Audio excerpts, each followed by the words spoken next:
అయితే విషయం ఏంటంటే, మీకు ముల్లా నసరుద్దీన్ తెలుసో తెలియదో నాకు తెలియదు కానీ, ముల్లా నసరుద్దీన్కి సంబంధించిన కథలు మంచి హాస్యంతో కూడుకొని ఉంటాయి. సో నిజానికి ఒకవేళ నువ్వు కనుక ఆ కథలను చదివిన తర్వాత ఎప్పుడైనా అనుకోకుండా నువ్వు ఒంటరిగా కూర్చున్నప్పుడు అవి నీకు గుర్తుకొచ్చినాయి అనుకో, ఆటోమేటిక్గా చాలా నవ్వు వస్తుంది. ఎవడన్నా చూసిన అనుకో ఆ టైంలో, అరే వీనికి పిచ్చి గిట్లా లేచిందా అనుకుంటారు. సో ఆ రేంజ్లో ఉంటాయి ముల్లా నసరుద్దీన్కి సంబంధించిన కథలు.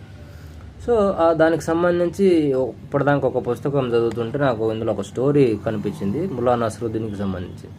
ఆ స్టోరీ ఏంటంటే, ఒకరోజు ముల్లా నసరుద్దీన్ తన ఇద్దరు స్నేహితులతో కలిసి, ముగ్గురు కలిసి ఒక దగ్గర కూర్చుంటాడు. ముల్లా నసరుద్దీన్ ఇంకో ఇద్దరు స్నేహితులు.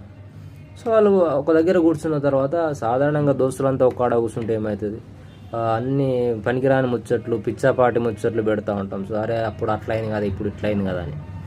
సో అట్లా అందులో భాగంగా ముల్లా నసరుద్దీన్తో పాటు ఉన్న ఇద్దరు ఏం చేస్తారంటే, అరే నన్ను అందరూ సేమ్ బయటకు పోతే, అరే నువ్వు అచ్చం రిచర్డ్ నిక్సన్ లాగానే ఉన్నావురా అని అందరు అట్లా అంటారా నన్ను అని చెప్తాడు. ఇంకొకడేమో, అరే నువ్వు రిచర్డ్ నిక్సన్ కాదురా, నన్నేమో అసలు అచ్చం నువ్వు విన్స్టన్ చర్చిల్ లాగానే ఉంటావురా అని చెప్తారని ఇంకొకడు అంటాడు. సో ఇదంతా వింటున్న మన ముల్లా నసరుద్దీన్ ఏం చేస్తాడంటే, అరే నువ్వు ఒకడేమో విన్స్టన్ చర్చిల్, ఒకడేమో రిచర్డ్ నిక్సన్ అంటున్నారు కానీ నన్ను అందరు బయట ఏమంటారో తెలుసా, నన్ను ఎవరితో పోలుస్తారో తెలుసా అసలు మీకు అని అంటాడు. సో చెప్పు, ఎవరితో పోలుస్తారు నిన్ను, మరి నిన్ను కూడా ఏ హీరోతోనన్నా పోలుస్తారా అని అడిగితే, హీరో కాదురా, నన్ను అందరూ దేవునితో పోలుస్తారా అని అంటాడు.